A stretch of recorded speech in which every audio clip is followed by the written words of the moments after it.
Bonjour, nous sommes le jeudi 30 mai 2024 et je vais vous présenter le mini forum UM780 XTX, l'un des mini PC les plus puissants avec un CPU Ryzen 7 7840 HS intégrant un iGPU AMD Radeon 780M. Alors les Ryzen 7 c'est les hauts de gamme et les 7000, la série des 7000 c'est l'une des plus récentes puisque actuellement on est à la série des 8000. En ce qui concerne le iGPU, c'est-à-dire la partie graphique intégrée, c'est la plus performante puisqu'on la retrouve dans les AMD Ryzen Z1 Extreme des consoles portables telles que la Asus ROG Ally, Lenovo Legion Go et d'autres laptops ultra portables comme le Asus ZenBook S13. Et donc pour donner une idée de la performance de ce iGPU, dans des jeux comme Counter-Strike Go en Full HD, tous les jeux ils sont en Full HD 1080, après à des niveaux de détail différents. Là en haut, vous avez jusqu'à 130 images par seconde. GTA 5 en très haut 81, Forza Horizon en haut 86, Fortnite en médium 78, Doom Eternal en médium 83, Horizon Zero Dawn performance 69, Call of Duty Modern Warfare avec Reco plus FSR perf en 106 images par seconde. Ça c'est avec FSR, c'est la partie intelligence artificielle qui augmente le nombre d'images par seconde. Cyberpunk 2077 en médium ou bas, mixte, 70 images par seconde. Donc pour jouer en Full HD, c'est sans trop de contraintes, c'est un très bon mini PC. Côté boîtier, il fait à peu près 13 cm de côté pour un peu plus de 5 cm d'épaisseur. C'est l'avantage des mini PC, ils sont très compacts.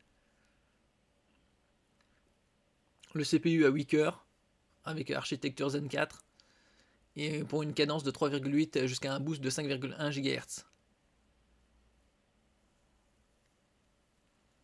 Côté RAM, on peut mettre 2x32 et même jusqu'à 2x48 gigaoctets en DDR5 5600 MHz. D'autres mini PC ont juste des DDR5 4800 dans ces mêmes tarifs. Côté stockage, c'est du SSD en M.2 2280 NVMe. C'est PCI Express 4.0. C'est 2280, c'est 22 mm de large par 80 mm de long. C'est les SSD les plus répandus sur le marché. PCI Express 4.0, c'est la technologie, la génération la plus récente, étant la 5, mais elle est très très rare encore sur le marché. Et les SSD sont très onéreux. Donc là, le 4.0 est 2 fois plus performant que le 3.0. Théoriquement, vous pouvez avoir des lectures jusqu'à 8 gigaoctets par seconde. En réel, c'est plus 7,3, 7,4 gigaoctets seconde en lecture. Et en écriture, c'est 6, 6, 6, 8 environ. Côté Wi-Fi, vous avez le Wi-Fi 6E, le plus récent étant le 7. Donc ça c'est le 6E, c'est juste la génération précédente. Et le Bluetooth 5. Alors niveau connectique, ici vous avez à l'arrière deux USB 3.2 Gen 2 en type A, c'est-à-dire rectangulaire, et à l'avant également. Ça en fait 4. Donc pour connecter clavier, souris, disque dur externe. Côté RJ45, c'est-à-dire les ports Ethernet, vous en avez 2 à 2,5 GHz, ce qui est rare parce que d'autres n'ont qu'un seul. Et niveau connectique vidéo, vous avez un HDMI 2.1 et un DisplayPort 1.4. Et deux USB 1 à l'arrière et un à l'avant, USB 4, Alt PD, c'est Power Delivery. Comme ça, vous pouvez l'utiliser pour recharger votre smartphone ou transfert de données, ou également utiliser en tant que DisplayPort avec un câble mixte, et donc connecter en tout 4 écrans 4K à 60 Hz.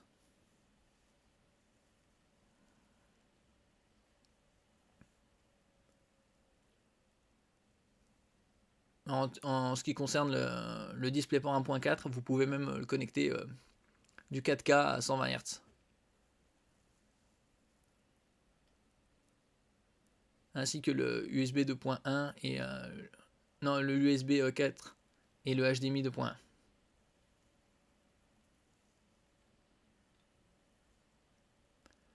Là actuellement, en version 32 gigaoctets de RAM et 1 teraoctet de mémoire, il est à 607 euros. C'est un très bon rapport qualité-prix.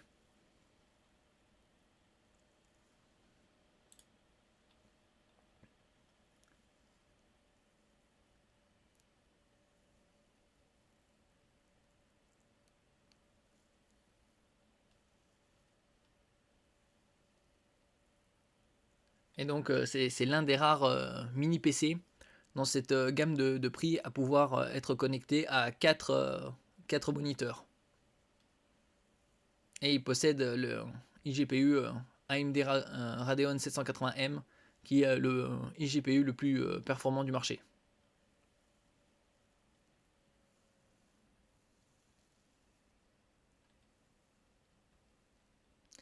Merci pour votre écoute. N'oubliez pas de mettre un j'aime, un commentaire, de partager et de vous abonner à la chaîne. À la prochaine fois.